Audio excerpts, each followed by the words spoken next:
spoke about this yesterday. Called JPY. I don't know whether. Alright, it's fine. I don't know where my mic stand is. Right. Or JPY. Okay. I've had the supply zone here as of yesterday. I was looking for price to come down. It took almost 24 hours after here. Yeah, 1 o'clock yesterday to actually come back up into the supply, and it's just tanked, which is amazing. So I'm in my cells. I got in a little early. I had a little bit of drawdown somewhere around here. I think it was 12 o'clock, around 12 o'clock. No, it must have been 11. Either way, now I think we're clear to come down to this demand over here. But I've got that in purple because there's a good chance we could come down into here for a C wave. As you can see from the Fibonacci extension that we got drawn on the chart, from the beginning of A, this A, from the beginning to the end to the B, and common fibs are 1 and 1, 2, 3, 6 retracements. And so, also that's me being conservative, because potentially, because this was corrective, this is definitely a corrective structure in the ABC. So potentially what we do have coming down here is actually not an ABC, but a 1, 2, 3. So if we do come down to the 0.618, that's when I can call it a 3. Okay, if we come down to there, it's no longer a C, it'll become a 3, and then we'll look for a 4 and then a 5th wave down. Okay, now let me remove the indicators, go to the 4-hour time frame. Okay, currently price is inside of this channel.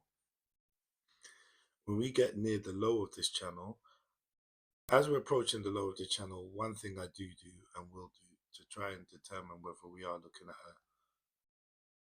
at a C wave or a free wave is watch price if it gets to this blue line. Okay, if we start accumulating as we approach this blue line and it looks like we're going to turn around, then I'll look at that as a C. But currently, because don't forget, even though we got A, B, C here, and it's corrective, whatever, we did break structure. So this could be A, B, C in an A, and this A, B, C could be in a B. Okay, so until such a time as we come and we see that 1618 touch, I'm going to be cautious and look at this as an ABC. There's enough there either way. Okay, so I want to see price break this low though. I do want to see that. If we don't break that low and we start accumulating, then I'm guaranteed that then I'm going to see, to me, it's going to be a C, and looking for price to continue back up. We just look at the EMAs now. You can see that on the 4-hour, we grabbed the highs and we've engulfed 1, 2, 3, 4, 5, 6 candles to the downside. So clearly we're going down. Oh my gosh. I didn't realize I put TPs all here. My trades will come out.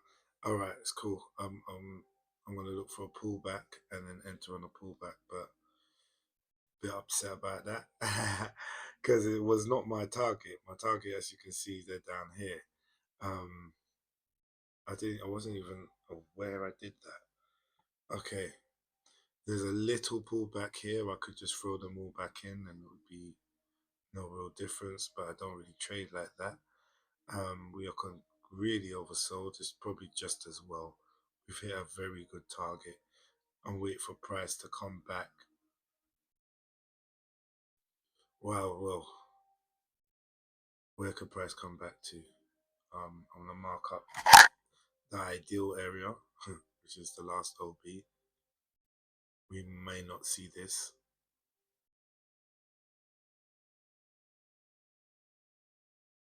See that price is just tanking, man.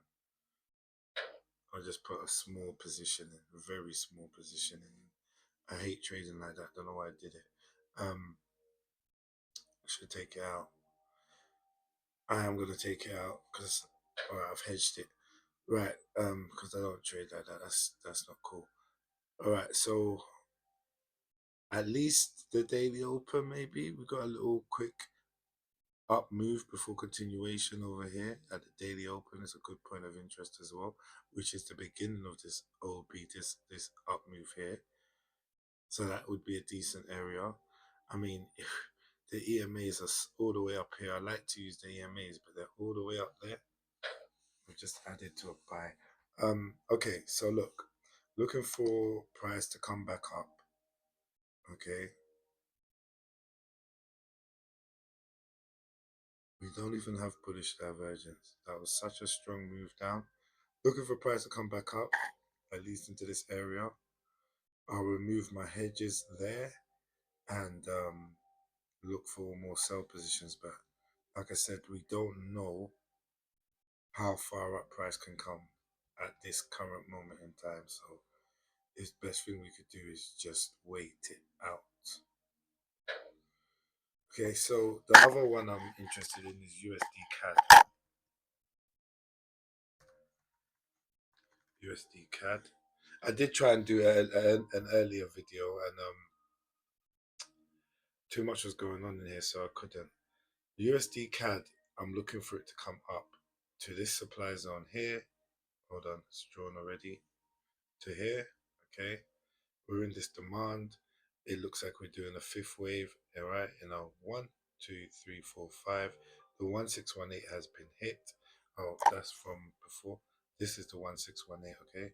Taken from this one to this two on the higher degree. Let me mark this out in a better color. We'll do red. Okay, this 1, 2, 3 over here. Internally, we've got 1, 2, 3, 4, 5, making this 3. Okay, it could be finished. It may be finished. It looks like we're engulfing these two candles here. Should we get a close up here? That will be a buy for me because it's Friday. We don't know if the market's going to actually get here and then come back down. There's no news. So if I'm going to take this trade, it will be to the upside, to the supply zone. And in the supply zone, I am seeing this potential liquidity over here. These trend line. Okay.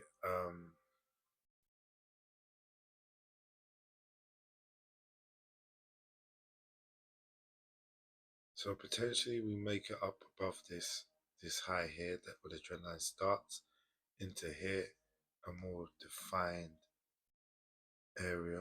This will be the institutional candle. But I'll put it up here because we do have relatively equal highs here, and I'll just mark those on the chart as well. So I'm looking for this to go up now. If it is finished, ooh, yeah. Look at the volume there. USD CAD. Is this USD CAD? Yes, USD CAD. Okay, I'm in USD CAD buys. All right, so they're my two favorite. I'll be back to do the Euro USD and other USD pair update. So I'm just gonna give this a post now. All right, take care, trade well, peace.